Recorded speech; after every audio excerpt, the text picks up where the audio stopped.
Can you ship software fast while also making security a top priority? Can you get both speed and safety? For builders like us, it is exciting using newer technology like serverless, not only because they make our lives easier, but also because they significantly increase the speed at which we can deliver software. But how about the security of those modern applications? The best builders out there also take ownership of the security of what they build. In software development, just like in downhill mountain biking, you can make security and speed priorities. So today, what we're going to do is we're going to secure a new SaaS application, meaning we're going to be doing identity, access control, and data partitioning properly. But we're also going to be abstracting the security complexity away from developers so that they can stay productive and focus on what really matters, which is the code. This is a level 300 session. You're going to see 2 live demos at the end, and you're going to get access to the repos. So you can run the demo yourself, you can keep me accountable, and better yet, you can walk to the Dev Central area and run the demos after this session. So let's get started. So the app that I'm using today is called Deck of Cards as a Service. It's going to be the next big thing. It is an online service that allows you to create virtual decks of cards. You can get the decks, you can retrieve them, you can cut the decks, shuffle the deck of cards. It's very simple UI, and you'll see in a second. Now, we've chosen to build this application entirely using serverless technologies. And why did we do that? Well, why wouldn't we? When we talk about serverless, we mean there's no servers to manage. It means you get automatic scaling, meaning you can have a single user hitting your API or millions of users hitting your API, and it's still going to work. You don't pay for idle. You only pay for when your code actually executes. And finally, you don't need to architect for high availability. With services like Lambda, DynamoDB, and API Gateway, all those services are scalable, highly available for you across multiple availability zones. So this is the reason why we've chosen serverless, and I'm very passionate about this. So let's look at the application, how we've structured it. We have 7 microservices in our application, 5 of which are publicly accessible for the actions that you take from the browser to the backend. And we have 2 independent data stores at the end for the persistence layers. Now, you could argue that independent data stores are the hardest part about microservices, and maybe they are, but they are a really good thing. When you narrow down the control of a particular data store to its own microservices, and you expose that, an API with the rules on how to interact with that data store, that you can make smarter decisions about how to model that data and how to create that schema. So these are the high-level services that I'm using in my architecture. It's a very standard serverless architecture. So I built the app on React, and all those assets are stored in S3. We're delivering this application using a CDN, Amazon CloudFront. All the APIs are exposed using our managed API service called Amazon API Gateway. All the business logic and all the code in Node.js is actually running over a handful of Lambda functions. And finally, we've chosen for the persistence layer our popular fully managed NoSQL data store, DynamoDB. Now, let's start talking about security. And the first thing that comes to mind is identity. Has anyone ever stored credentials on a database? I guess you would. And are you absolutely sure that those credentials are not vulnerable to things like dictionary attacks or rainbow tables? It is hard. In order to make things secure and handle credentials securely, you need to implement protocols like Secure Remote Password Protocol, and that's not trivial. So this looked like a lot of undifferentiated heavy lifting for me, and that's why I've chosen to use Amazon Cognito. So Amazon Cognito, not only is it going to do the secure password handling for me, but it can scale to hundreds of millions of users. As an added bonus, it gives me a hosted UI so that I can log in my users in and out, and you're going to see that hosted UI when I open my app. But very importantly, it includes the sign-up flows and the signing flows. So what happens when the user signs up? How do you verify their email? What happens when they forget their password? All those workflows are part of Cognito.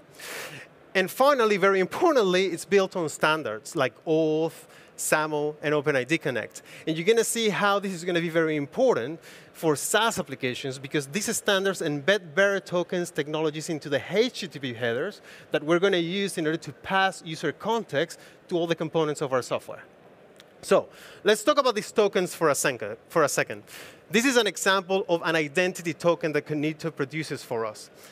It can be called JWT token or JWT token or JSON client, JSON web tokens. And of course, I have a name in Spanish for this.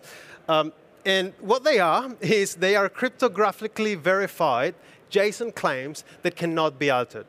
So what you can see here is that this token contains all the meat or all the information is part of the payload.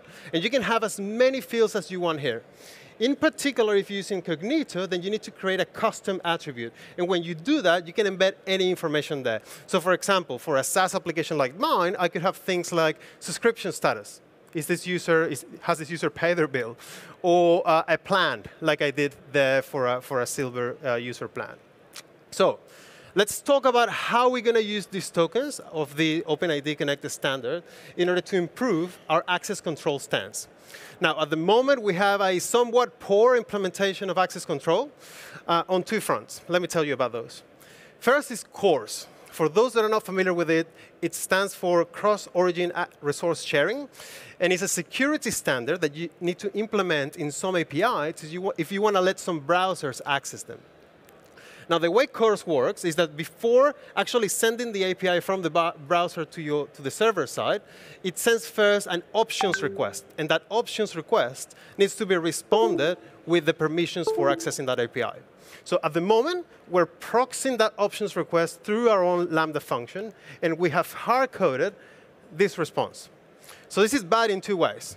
Bad because I'm actually doing all the work with Lambda, and also because I have a wildcard there as the origin, meaning I'm allowing any computer out in the interwebs in order to access my API, and that's not good enough. We want to have least privilege access.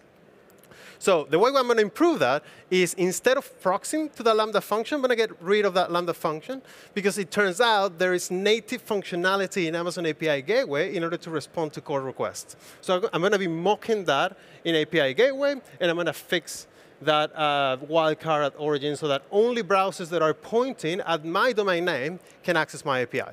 So that's the first point in access control. But I have another one that I'm going to fix in the first demo. And the other one is access to API resources. So you saw that I have 5 resources. And at the moment, what I configured for the authorizer of API Gateway is Cognito user pools. Now, Cognito is still going to be our identity store. But as an authorizer, it is simple, but it only does a binary check. If the tokens are valid, the users are allowed to hit any resource in the API. And that's not good. What we want to do is something like this. We want bronze users to access only 3 of those resources. Silver users want more. And only the gold users can access everything. And in order to do that, we're going to have to use one of the multiple ways that API Gateway allows to configure authorizers, but one that allows us to inspect that bearer token technology that we're sharing. And that is called a Lambda authorizer. So I'll run you on how it works. The client tries to access the API and submit the tokens after they signed in with Cognito. Then API Gateway is going to push those tokens and trigger the Lambda authorizer. Within the Lambda authorizer, you run whatever logic that you want to provide access control. In our case, we are checking those plans. What the Lambda authorizer returns is an IAM policy for that particular token and an optional context. We're going to talk about that context in a second. Now, if the permissions or if the policy is invalid or the permissions are denied, obviously this call is not going to go through. But if the policy is valid, it's going to be cached over a TTL so that every time that you hit the Lambda authorizer, every time that you access the API, you don't have to hit a Lambda authorizer. This is configurable, by the way. But also the call is going to allow through with the context that you generated in the Lambda function. So this is how the authorization works. But we also want to simplify the developer experience. We don't want the developers downstream on our microservices to know the ins and outs of Cognito or to know how to deal even with JWT tokens. So we're going to generate all that information in the Lambda authorizer and pass that downstream to all the microservices. That way, our microservices developers are going to get everything they need to operate without having to worry about the security framework that we've created. OK, so we're going to go to our demo to fix those things. cores, and access control to our resources. And in the demo, I'm going to be heavily using one of my best friends, the AWS Serverless Application Model, or SAM. SAM is a higher level abstraction or a superset to CloudFormation, meaning it is still using CloudFormation in the background to create, manage, and update collections of AWS resources in a controlled and predictable way. But the beauty about SAM is that it gives me a greatly simplified syntax to define those serverless components like Lambda, DynamoDB, and API Gateway. So let's go to our demo. OK, first off, I'm going to show you how, well, this is the hosted UI by Cognito, by the way. And I need to enter the right password. Maybe this. Yeah. OK, so I can show you what the app does. So I can create a deck after I give it a name.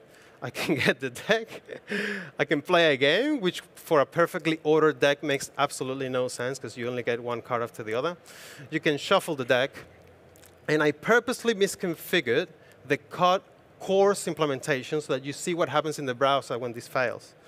And you see that I get a cross-origin access error there. I'm going to log in as a silver user that's going to have access to one less API. And here you can see I'm going to create another deck. Deck is created. You get the API, the game, and the shuffle. So I don't have that extra button. However, I am printing that here, somewhere there, here, the JWT token for this particular user. So because I want to show you how to inspect that. You can go to this website, jwt.io. You paste your token here. And the first thing you need to check is whether this token is valid or not. And you do it with the signature. So if the signature is verified, then it's good. If you tamper with the signature, then it's not valid anymore. Yeah? And then within the meat of the token, you can see all the information that I'm passing there, in particular that this is a silver user. Yeah? OK, so I'm going to use that token to prove to you that although I don't have access, this silver user doesn't have access to the cut resource, I'm actually going to trigger using a REST client. So if I paste my token here, and I try to hit my API to try to create the deck number 1, you can see that it works. It returns a perfectly ordered deck.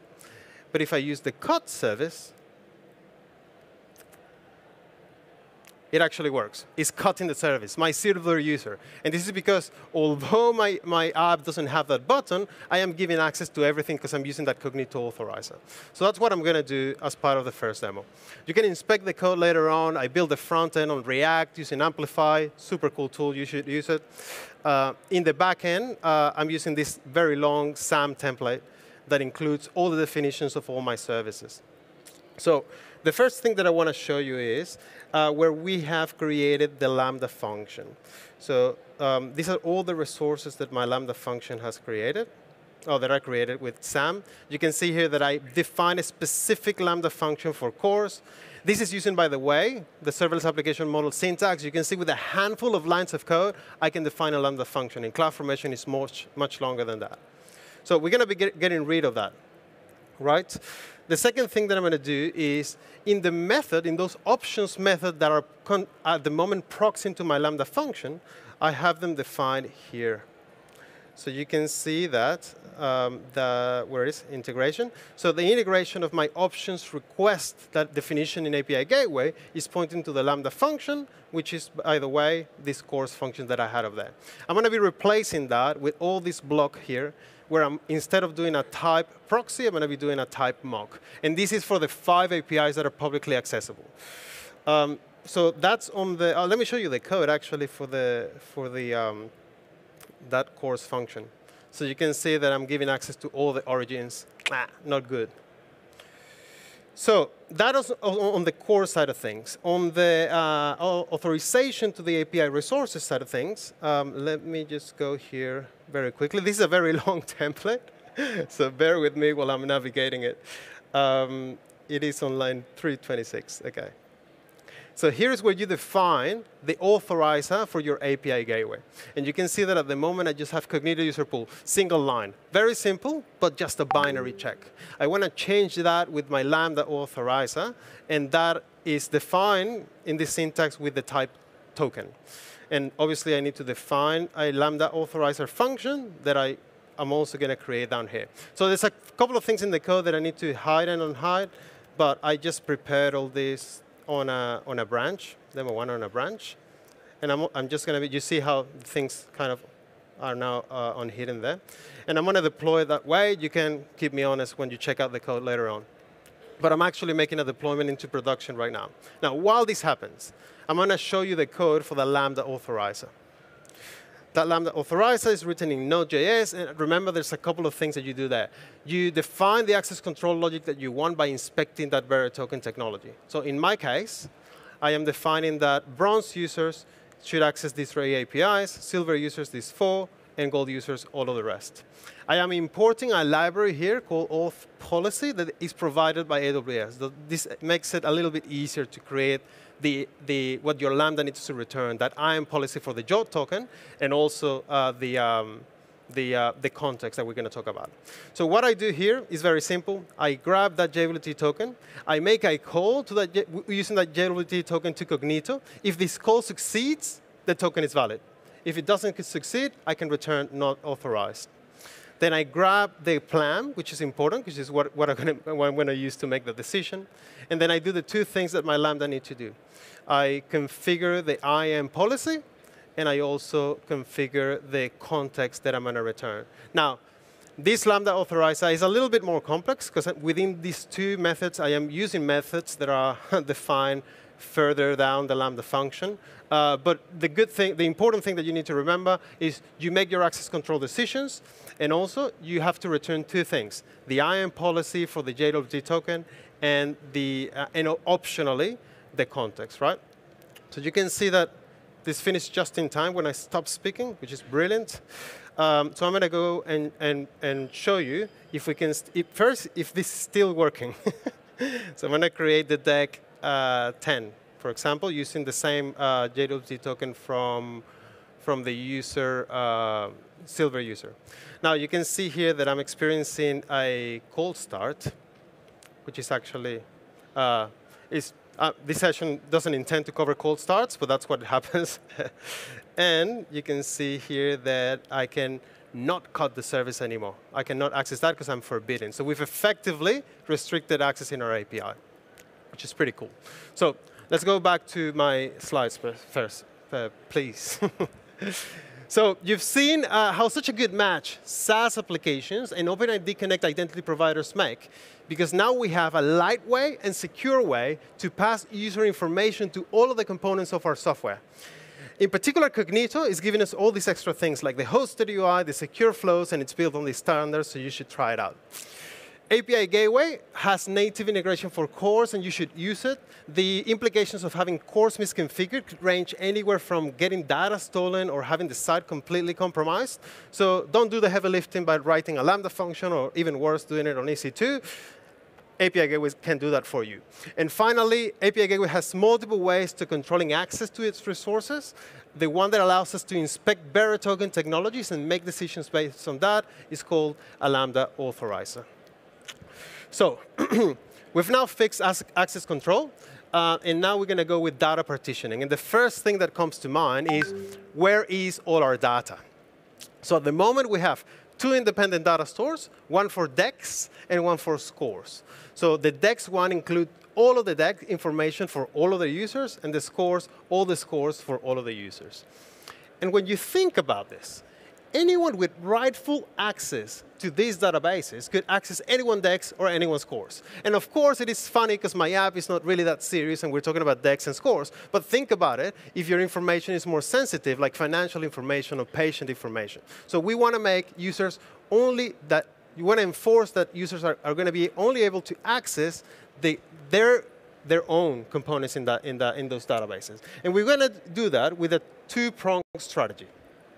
The first thing is we need to identify who owns this thing in the database. So we're going to do it with a composite key strategy in DynamoDB. We're going to be prepending to each of the items the Cognito identity ID of the user that created it. And we're going to combine that with a super cool thing. It's a very nifty feature by IAM that allows you to create conditions based on access and key access patterns to DynamoDB. So here, we're allowing users to only access the items in DynamoDB if the items are prepended with their own users, with the user's own Cognito identity ID. This is very cool. So, so now the identity of my user is defining the boundaries of what they can access in DynamoDB. And we're not going to write a single line of code for this. So how cool is that? Native integration between DynamoDB and IAM. So let's go to our second demo. All right. So in my second demo, let me show you first what I have in the backend. So I have the two tables here. You can see that there are two key value stores, just one ID, and just an array with the cards. The same goes in scores. In terms of the Cognito authorized policy that I have at the moment, I am giving access, unfortunately, to all of DynamoDB. So this is exactly what I'm going to fix right now. OK, so let me close this thing, which is a bit verbose. And I'm going to find first the place where I'm defining that the role for Cognito. So the Cognito authorized role, this one.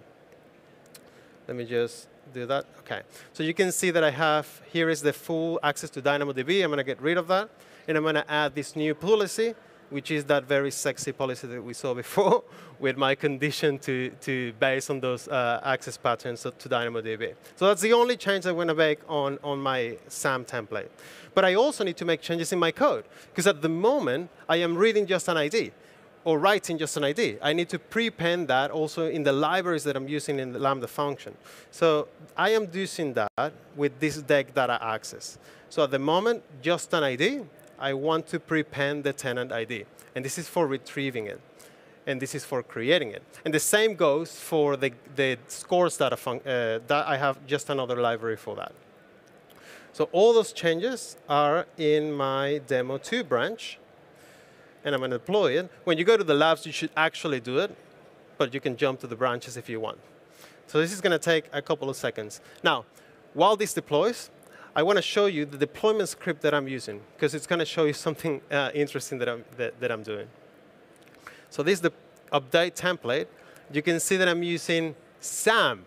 So it turns out SAM is not only this thing that gives me a greatly simplified syntax for CloudFormation, for serverless components, but also it's a CLI that you can install that makes it easy for you to work with serverless applications. So you can do things, fancy things that I'm not doing, like testing and debugging with your Lambda function. So basically, SAM is bringing Lambda to your local machine. You can mock the endpoint in your local machine, run your test here before you deploy. The SAM CLI is pretty cool, but all I'm doing is using these two commands, SAM package and SAM deploy. One packages everything about your application, the SAM template and all the Lambdas, uploads that to S3, and the second one executes those changes in CloudFormation, but also changes the Lambda function. So with just two commands, I am updating my CloudFormation stack or creating my CloudFormation stack, and I'm also updating my Lambda functions. But because this is a level 300 session, you can also know about the limitations. SAM package and SAM deploy does not yet deploy changes to my API gateway stages. So updates are not happening automatically yet. And this is exactly what I'm doing down here. So I'm updating that stage. Believe me, it is a feature request that I've requested a lot, and I hope they come with it soon. So the deployment finished. And what I'm going to show you is, let me play with my app a little bit. Just here. I'm just going to create a deck now. You can see that now it returns a much longer thing, because it's a prepending that Cognito identity ID. I can get it. I can play a game. I can keep the score. So all the same functionality. But let's have a look at the backend to see what happened with my tables and my policy. So let me refresh this. So you can see that now I have newly created decks here and newly created decks there that contain that Cognito identity ID. And finally, on the IAM role, let me refresh this. I shouldn't have that full Dynamo access line anymore. There you go. And I have my beautiful conditional IAM policy that integrates with IAM. So let's go back to my slides. And so data partitioning is important. You want to make users only be able to access their own items, and now we're making the identity of the user define the boundaries of what they can access. And we didn't have to write a single line of code. This is a native integration of DynamoDB and IAM. Second, now that you've seen SAM, both the syntax and the CLI, you have to agree with me. It makes it really easy to work with serverless applications, or at least it simplifies it, which means we get more speed when we're developing serverless applications. And finally, you should abstract the security complexity from builders. We did that in demo 1 when we used that context. But in this second demo, you also saw how you abstracted some complexity using libraries. It is important so that you can keep development speed really high. So security is a big topic, but at least when it comes to identity, access control, and data partitioning, you know that the answer is yes. You can get both speed and safety just like in downhill mountain biking. So next time that you're building a SaaS application, I want to challenge you to make it serverless so that you maximize your speed, but also make security a top priority and abstract that security away from developers so that they stay not only focused and productive, but also happy. It's been a pleasure spending some time with you today. Thank you for being here. You can try the demos right now or go to the Dev Central area. Thank you. Go build.